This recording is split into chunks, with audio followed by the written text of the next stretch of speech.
তানজিম সাইয়ারা তটি নিয়ে এসেছেন। তানজিম সাইয়ারা তটি নিয়ে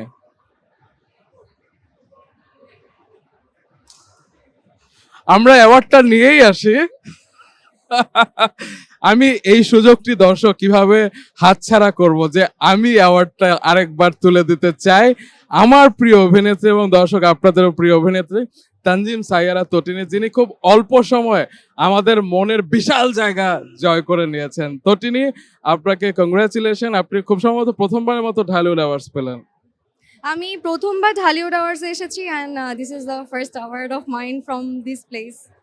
অবশ্যই অবশ্যই, আসলে তানজিম সাইয়ারা তটিনী হচ্ছে সেই মানুষ, মানে তিনি তার কাজের প্রতি নিষ্ঠা, আন্তরিকতা, সততা, পরিশ্রম, মেধা সবগুলো একসাথে করে আসলে এই ক্রেসগুলো বাড়িতে নিয়ে যাচ্ছেন। শোকেসের পাল্লা আসলে বাড়ছে।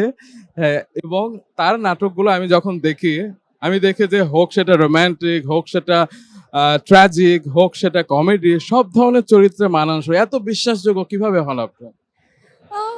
বিশ্বাসযোগ্য, আমি চাই সবসময় কাজের সাথে অনেস্ট থাকতে। যেই কাজটাই করি আমি ফুল ডেডিকেশন দিয়ে করতে চাই, আর আমি কোনো একদম ট্রান্সপারেন্ট থাকতে চাই আমার ক্যারেক্টারের সাথে। যেই ক্যারেক্টারটাই করবো যেন আমি নিজে আর্টিস্ট হিসেবে বিশ্বাস করতে পারি যে I am playing this character or that character. আপনি আজকে পুরস্কারটা পেলেন তোমাদের গল্প নাটকের জন্য, এবং এই নাটকে আমরা দেখেছি আপনি খুব এক্সট্রোভার্ট বলবো নাকি একটু লাউড বলবো, যেটা আপনার ব্যক্তিত্বের সাথে খুব একটা যায় না। আমার প্রথমে দেখে মনে হচ্ছিল ও তটিনী, আমি একটা অন্য তটিনীকে দেখতে পেলাম। সো ওই ক্যারেক্টারটা করতে আপনার কিরকম লেগেছিল, কিংবা কতটা চ্যালেঞ্জ ফেস করেছে?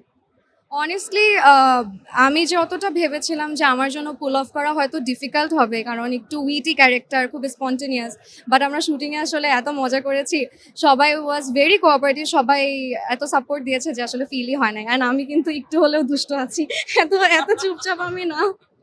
দর্শক, তটিনী কিন্তু দুষ্টু আছে, আমি এই প্রমাণটা পাইনি এখনো, কিন্তু শুনলাম। আমরা সেই দুষ্টুমির নমুনা আরেকদিন শুনবো অবশ্যই।